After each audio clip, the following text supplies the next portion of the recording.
આકાશવાણી ભુજ સમાચાર શીતલ વૈષ્ણવ વાંચે છે. નમસ્કાર. રાષ્ટ્રપતિ દ્રૌપદી મુર્મુએ ગઈકાલે નવી દિલ્હીમાં યોજાયેલા એક વિશેષ સમારોહમાં સૌથી વધુ કલાકારોને વર્ષ 2024 અને 25 માટે સંગીત નાટક અકાદમીની શિષ્યવૃત્તિ અને પુરસ્કાર એનાયત કર્યા. ભારતીય રંગમંચમાં નિર્દેશનમાં યોગદાન બદલ ગુજરાતના કપિલદેવ ચંદ્રકાંત શુક્લને સંગીત નાટક પુરસ્કારથી સન્માનિત કરાયા. આ પ્રસંગે રાષ્ટ્રપતિ દ્રૌપદી મુર્મુએ પુરસ્કાર વિજેતા કલાકારોને આધુનિક ભારતની પ્રતિભા અને નિષ્ઠાના પ્રતીક ગણાવ્યા. ભક્તિ, ભોજન અને ભજનના ત્રિવેણી સંગમ સાથે પવિત્ર શ્રાવણ મહિનાનો ગઈકાલથી પ્રારંભ થયો. રાજ્યભરના શિવાલયો હર હર મહાદેવના નાદથી ગુંજી ઉઠ્યા.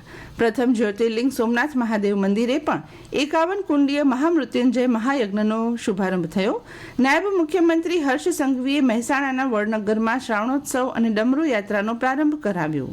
શ્રી સંઘવીએ કહ્યું, વડનગરના આંગણે આ શ્રાવણોત્સવ ભક્તિ અને કલાના સંગમ દ્વારા વૈશ્વિક સ્તરે નવી ઓળખ પ્રસ્થાપિત કરી રહ્યો છે.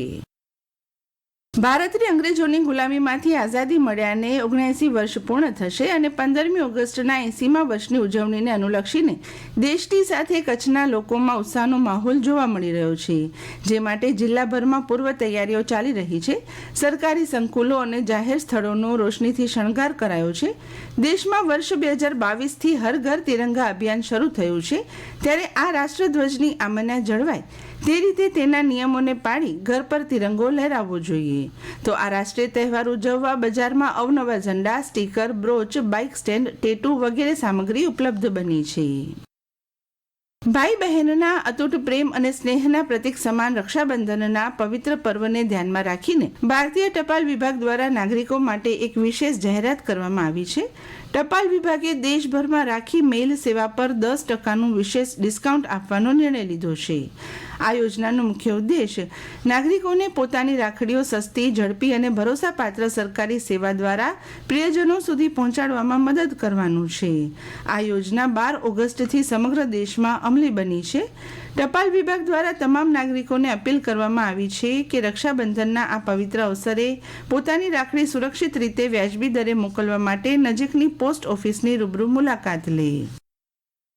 80મા સ્વાતંત્ર્ય પર્વની જિલ્લા કક્ષાની ઉજવણી આન બાન શાનથી થાય તે માટેની તમામ તૈયારીઓને આખરી ઓપ આપવા માટે ગઈકાલે મુન્દ્રા ખાતે સ્વાતંત્ર્ય પર્વની તૈયારીઓનું ગ્રાઉન્ડ રિહર્સલ યોજવામાં આવ્યું હતું. આ રિહર્સલ દરમિયાન કલેક્ટર અનિલ રાણાવસિયાએ ધ્વજવંદન કરીને તિરંગાને સલામી આપી હતી. કલેક્ટરે સરકારના નિયત પ્રોટોકોલ અનુસાર જિલ્લા કક્ષાની ઉજવણી કરવા સંબંધિત વિભાગના તમામ અધિકારીઓને સૂચનાઓ આપી જરૂરી માર્ગદર્શન પૂરું પાડ્યું હતું. માંડવી સલાયામાં સુન્ની મુસ્લિમ વાઘેર સમાજ દ્વારા સમુદ્રી તિરંગા નૌકા યાત્રા યોજાઈ હતી. મોટી સંખ્યામાં નાગરિકો, મહિલાઓ અને યુવાનો હોડીઓમાં સવાર થઈ રાષ્ટ્રધ્વજ સાથે સમુદ્રમાં નીકળ્યા હતા. સમુદ્રના મોજા વચ્ચે લહેરાતા તિરંગા અને ભારત માતા કી જયના નારાઓથી વાતાવરણ દેશભક્તિમય બની ગયું હતું. રાષ્ટ્રપ્રેમ, એકતા અને ભાઈચારાનો સંદેશ અપાયો હતો. કચ્છના રાપર શહેરમાં ગઈકાલે વહીવટી તંત્ર દ્વારા આગામી 15મી ઓગસ્ટ સ્વાતંત્ર્ય પર્વની ઉજવણી અંતર્ગત વિશાળ અને ભવ્ય તિરંગા યાત્રાનું આયોજન કરવામાં આવ્યું હતું.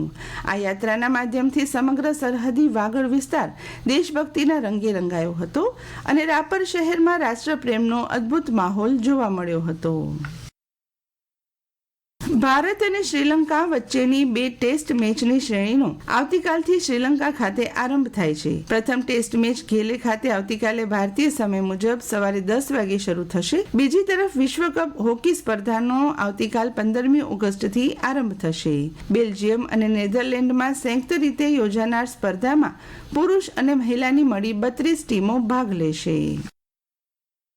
રાજ્યના શ્રમિક પરિવારોને હવે સુપર સ્પેશિયાલિટી હોસ્પિટલમાં અમર્યાદિત ખર્ચે સારવાર મળશે. ESIC હેઠળ નોંધાયેલા વીમાધારક શ્રમિકો તથા તેમના આશ્રિત લાભાર્થીઓને અત્યાધુનિક સારવાર ઉપલબ્ધ કરાવવા શ્રમ અને રોજગાર મંત્રી કુંવરજી બાવળિયાની ઉપસ્થિતિમાં સમજૂતી કરાર કરાયા છે. અને આ સાથે આજનું સમાચાર બુલેટિન પૂરું થયું. નમસ્કાર.